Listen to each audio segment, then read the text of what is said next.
అదే RTV app వార్తల్ని క్షణాల్లో చదివే అవకాశం ఉంటుంది. ఒక న్యూస్ పేపర్, ఒక టెలివిజన్ ఛానల్ మీ చేతుల్లో ఎప్పుడూ ఉంటాయి.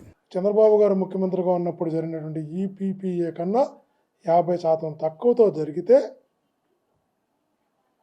ఇంత గొప్ప ఒప్పందం జరిగింది, చారిత్రకమైన ఒప్పందం జరిగింది, ఇది నేను మంత్రిగా ఉన్నప్పుడు జరిగింది అని గౌరవంగా చెప్పుకోలేని దీనహీన స్థితిలో వాసన్న ఉండడం నిజంగా కూడా ఆయన పరిస్థితి చూస్తే బాధేస్తుంది. ఈరోజు మీరు మంత్రిగా 2 సార్లు సంతకం పెట్టి నేను సంతకం పెట్టలేదంటున్నావు, నేను ఫార్వర్డ్ చేశానంటున్నావు. ఎప్పుడైనా మంత్రి అనే వ్యక్తి తనకు ఫైల్ వస్తే ఆ ఫైల్ మీద తనకు ఇష్టం లేకపోతే ఇష్టం లేదు ఇది కామెంట్ రాయాల, లేదు అంటే ఫార్వర్డ్ చేయడం అంటే అంగీకరించినట్టు లెక్క. తను ఫార్వర్డ్ చేశారు అని అన్నారు. ఇన్ని ప్రిన్సిపల్గా తీసుకున్న వాటిపైన సంతకం చేశారు. ఆ రోజు అప్రూవ్ చేయకుండా మళ్ళా మీరన్న శ్రీకాంత్ గారితోనే కమిటీ వేశారు. కమిటీ రిపోర్ట్ వచ్చిన తర్వాత మళ్ళా సంతకం చేశారు. 2 సార్లు సంతకం చేసి నేను సంతకం చేయలేదు అని అనడం అన్నది ఆ స్థాయిలో 2 సార్లు మంత్రిగా పనిచేసిన వ్యక్తి మాట్లాడితే ఏం మాట్లాడాలి? మంత్రివర్గంలో తీసుకున్న నిర్ణయం కరెక్ట్ నిర్ణయం కాదా? చెప్పండి. ఏ ముఖ్యమంత్రి అని చెప్పండి. అసలు ఏం మాట్లాడుతున్నాడో అర్థంగా ఉండాలి. పాలసీల గురించి మీరు మాట్లాడితే ఖచ్చితంగా మేము కూడా పాలసీల గురించే మాట్లాడతాం. నువ్వు మా నాయకుడి గురించి వ్యక్తిగతంగా మాట్లాడినప్పుడు అదేవిధంగా మేము కూడా మాట్లాడడం జరుగుతుంది. నువ్వు పర్సనల్గా వ్యక్తిత్వ హననం మా నాయకుడికి నువ్వు చేయాలనుకున్నప్పుడు ఎవరినో మరలా చెప్తున్నా, ఎవరో మెప్పు పొందడం కోసం, ఎవరినో మెప్పించడం కోసం ఏదో ఒక రకంగా వాళ్ళందరికీ దగ్గరై అక్కడ ఎదగడం కోసం మీరు మా నాయకుని వ్యక్తిత్వ హననం చేయడానికి ప్రయత్నిస్తే, స్వార్థంతో మీరు చేసినప్పుడు, స్వప్రయోజనాల కోసం మీరు చేసినప్పుడు, ఆరోపణలు చేసినప్పుడు వాస్తవాలు మాట్లాడకుండా మేము ఎలా ఉంటాం వాసన్న? ఒక్కసారి ఆలోచించు. మీరు చెప్తున్నారు, ఒక మాట అంటున్నావు, చెవిరెడ్డి భాస్కర్ రెడ్డి చిత్తూరు నుంచి వచ్చారు అని. నేను అడుగుతున్నా, చిత్తూరు నుంచి ఒంగోలుకు వచ్చారని.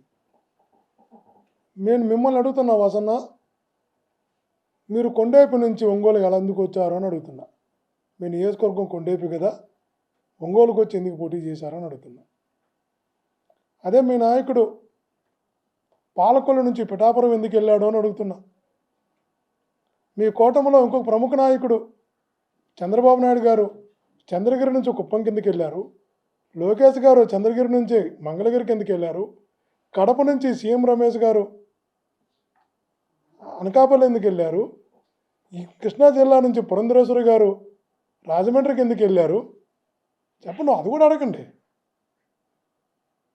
ఇంతటికి మీ దోస్తు మాగంటి శ్రీనివాసరెడ్డిది ఒంగోలు జిల్లానా, నెల్లూరు జిల్లా కదా, తను ఎందుకు వచ్చాడు?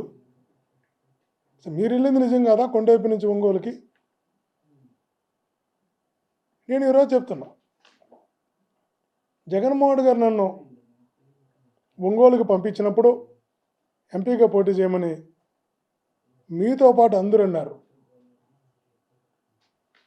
మాగంటి శ్రీనివాసరెడ్డి గారికి వైఎస్ఆర్సీపీకి ఎమ్మెల్యేకి ఓటేస్తే ఎంపీకి వైఎస్ఆర్సీపీ వాళ్ళు కూడా మాగంటి గారు ఓటేస్తారని చెప్పారు. మీతో పాటు అందరూ చెప్పారు. మీరు మా ప్రముఖం మీరు కూడా అన్నారు. అంటే ఎమ్మెల్యేకి మీకేస్తే ఎంపీకి క్రాస్ ఓటింగు మాగంటికి పడుతుంది అని మీరు కూడా అన్నారు. చివరికి మీరు పోటీ చేసిన ఒంగోలు అసెంబ్లీలో కూడా మీకు ఎన్ని ఓట్లు వేస్తారని నోట్లు నాకేసి మీకన్నా అదనంగా 4,300 ఓట్లు సుమారు అనుకుంటా నాకు ఎక్కువ వేశారు. ఒంగోలులో వాసన మీకు వచ్చిన ఓట్ల కన్నా నాకు ఎక్కువ ఓట్లు వచ్చాయనే విషయం మీకు తెలిసే ఉంటుంది అనుకుంటా. పార్లమెంటు మొత్తం మీద మాగంటి శ్రీనివాసరెడ్డి గారికి వచ్చిన ఓట్ల కన్నా సుమారు 52,000 ఓట్లు ఎంపీగా నాకు అదనంగా వచ్చాయన్న విషయాన్ని మీరు గమనించాలి, అంగీకరించాలి వాస్తవం కాబట్టి. అంటే అర్థమేమి, మీరంతా ఆయన క్రాస్ ఓటింగ్ అవుతుందంటే ఒంగోలు ప్రజలు జగనన్న నన్ను అక్కడికి పంపితే నన్ను అంగీకరించారు. అందుకే ఈరోజు చెప్తున్న ఒంగోలుతో నాకు విడదీయరాని అనుబంధం ఏర్పడ్డది. ఆ అనుబంధం ఎప్పటికీ అలాగే ఉంటుంది. ఆ ప్రజలతో ఉంటుంది, నాయకులతో ఉంటుంది, కార్యకర్తలతో ఉంటుంది. ఏ చిన్న కార్యకర్తకు, ప్రజలకు, మా నాయకులకు ఇబ్బంది వస్తే ఖచ్చితంగా ఒక బ్యాక్ బోన్గా వాళ్ళందరికీ అండగా నిలుస్తాం. మా పార్టీ పైన, మా నాయకుల పైన, మా నాయకుడి పైన మీరు ఎలాంటి ఆరోపణలు చేసినా వాటిని తిప్పకొట్టడానికి, మీరు చెప్తున్నటువంటి అబద్ధపు మాటలు, మీరు చేస్తున్నటువంటి బ్లాక్మెయిల్ రాజకీయాలు చెప్పడానికి ఎప్పుడు ముందు ఉంటామని కూడా మీకు తెలియజేస్తున్నా. మీరు అన్నారు నేను రష్యాకు ఫ్రెండ్స్తో వెళ్తే తప్ప అని అడిగారు.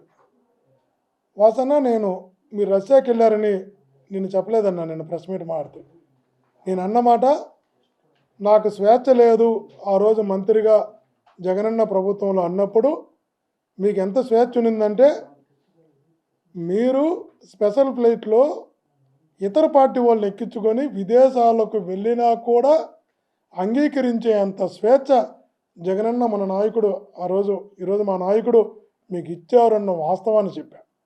మీరు ఏ దేశానికి వెళ్ళారని నేను ప్రెస్ మీట్లో మాట్లాడలే. మీరే చెప్పారు రష్యాకి వెళ్ళాను, వెళితే తప్పే అని. ఓకే, ఈ పార్టీలో నువ్వు మంత్రిగా ఉండి అవతల పార్టీ వాళ్ళని తీసుకొని రష్యాకి వెళితే తప్పా, స్పెషల్ ఫ్లైట్లో ఉంటున్నావు. అదే ఇప్పుడు మీరు కానీ, కూటమిలో భాగస్వామైన మీరు కానీ, ఈనాడు మంత్రులుగా ఉన్నవారు కానీ అదే స్పెషల్ ఫ్లైట్లో వైఎస్ఆర్సీపీకి చెందిన ఒక ఎక్స్ఎమ్మెల్యేనో, ఒక జిల్లా అధ్యక్షునో ఒక్కరిని తీసుకెళ్ళమని చూద్దాం. తెల్లారేటప్పుడు 24 అవర్స్లో పదవి ఊడుతుందో లేదో ట్రై చేయమని చూద్దాం. ఏ మంత్రినైనా తనతో పాటు తన స్పెషల్ ఫ్లైట్లో విదేశాలకు కాదు, ఇక్కడి నుంచి ఢిల్లీ దాకా తీసుకెళ్ళమని చూద్దాం. ఆ పదవి చంద్రబాబు గారు ఓడగొడతారు లేదో చూద్దాం. కానీ మీకు ఆ స్వేచ్ఛ జగనన్న ఇచ్చారు. పోయినా కూడా మిమ్మల్ని గౌరవించిన సంస్కారం, సభ్యత జగనన్న ఉన్నది.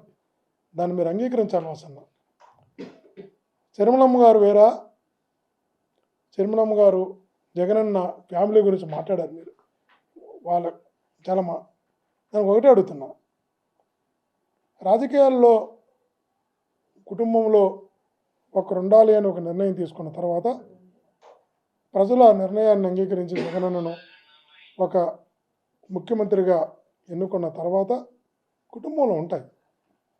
ప్రజలు యాక్సెప్ట్ చేసిన తర్వాత అదే మిమ్మల్ని అడుగుతున్నా. మీకు కూడా 2 చెల్లెలు ఉన్నారు, సిస్టర్స్ ఉన్నారు, రమణమ్మ గారు, రేవతమ్మ గారు. మీరు కూడా 2 సిస్టర్స్ని రాజకీయాల్లోకి ఎందుకు తీసుకురాలా? మీ ఆస్తిపాస్తుల్లో భాగస్వామిని ఎందుకు చేయాలా? అన్నిట్లో కూడా ఎందుకు ముందు పెట్టలా? చెప్పండి, రాష్ట్రంలో ఎవరైనా చెప్పమని చెప్పండి. పెళ్ళై 20-25 సంవత్సరాలు అయిన తర్వాత కూడా అలా అన్న చెల్లెళ్ళు ఎలా ఉంటారు చాలామంది చెప్పాలి. అందరూ కూడా మీరు చెప్పాలి. వాసన్నం, మీరు కూడా వాసన్నం, మీకు జగన్మోహన్ గారు ఇచ్చినటువంటి స్వేచ్ఛ, గౌరవం నిజంగా కూడా మీకు తప్పకుండా గుర్తొస్తుంది. ఒకరోజు ఈరోజు మీరు మాట్లాడవచ్చు. మీరు ఆడికి వెళ్ళారు కాబట్టి, అక్కడ సక్సెస్ అవ్వాలి కాబట్టి, మీకు తప్పదు కాబట్టి, మీరు నాయకుడినన్నా, మా నాయకుడినన్నా, మమ్మల్నన్నా, అది నీకు అవసరం కాబట్టి మీరు మాట్లాడడం మేము అర్థం చేసుకోగలం. కానీ ఒకనాటికైతే మీకు అర్థమవుతుంది వాసన్న, ఖచ్చితంగా అర్థమవుతుంది. ఆ రోజు ఉన్న స్వేచ్ఛ, ఆ రోజు అక్కడ ఉన్నటువంటి ఆత్మీయత, అక్కడ ఉన్నటువంటి ఆనే మనుషులు ఇక్కడ లేరు. నాకు ఈరోజు నా పరిస్థితి ఏంటి అని ఓపిక పడదాం. కాలము చాలా గొప్పది, నేచర్ చాలా గొప్పది. మీకు ఖచ్చితంగా అర్థమవుతుంది. మీరు చాలా మాట్లాడుతున్నారు. నేను అడుగుతున్నా, బ్లాక్మెయిల్ అని నమస్సులు పెద్దలారా ఆత్మీయులారా, వాసన్న ఈరోజు ప్రెస్ మీట్ మాట్లాడినటువంటి మాటలు చూస్తే నిజంగా కూడా వాసన్న పరిస్థితి చూసి బాధేస్తోంది, జాలేస్తోంది. తన మంత్రిగా ఉన్నప్పుడు ఒక గొప్పగా కేంద్ర ప్రభుత్వ సంస్థ అయినటువంటి సెకీతో అతి తక్కువ ధరకు ఒప్పందం కుదిరి మీరు ఎన్నిసార్లు జగన్మోహన్ గారిని ఇబ్బంది పెట్టుంటారు. ఎన్నికలు వచ్చాయంటే ఇబ్బంది. ప్రతిసారి బ్లాక్మెయిల్ చేస్తావు. ఎందుకు చేస్తావో తెలియదు. అది నిజంగా సజ్జల రామకృష్ణారెడ్డి అన్న ఓపిక కూడా మెచ్చుకోవాలి. ఆయన చాలా మిమ్మల్ని సంతృప్తిపరచడానికి ఆయన ఒక రకంగా సంతృప్తిపరిచే ప్రయత్నంలో ఆయన పేషెంట్ అయ్యాడని చెప్పాలి. అంతగా చిన్న చిన్న వాటికి కూడా బ్లాక్మెయిల్ చేసినా కూడా జగనన్న భరిస్తూ, గౌరవిస్తూ, ప్రాధాన్యత ఇస్తూ కొనే మీ దగ్గరకు వచ్చారు. మిమ్మల్ని ఆ స్థాయిలో ఉంచాడు కూడా. అది కూడా మీకు ఏదో ఒక రోజు గుర్తొస్తుంది. ఈరోజు మీరు ఎన్ని మాట్లాడినా కూడా మీకన్నా ముందు చాలామంది మాట్లాడుతున్నారు జగనన్న గురించి. ఇంకా ఎవరెవరో మాట్లాడుతున్నారు, అన్ని పార్టీలు మాట్లాడుతున్నారు. ఒక వ్యక్తిని ఎదుర్కోవడానికి అనేక పార్టీలు, అనేక మంది కూటములై ఒక్కటై ఒక వ్యక్తిని ఎదుర్కోలేక సంయుక్తంగా పోరాటం చేస్తున్నారు. అందులో మీరు కూడా ఒకరు. కానీ జగనన్న వెనకాల నేచర్ సపోర్ట్ ఉంటుంది, దేవుడు సపోర్ట్ ఉంటారు, అంతకన్నా మించి ప్రజలు సపోర్ట్ ఉంటారు.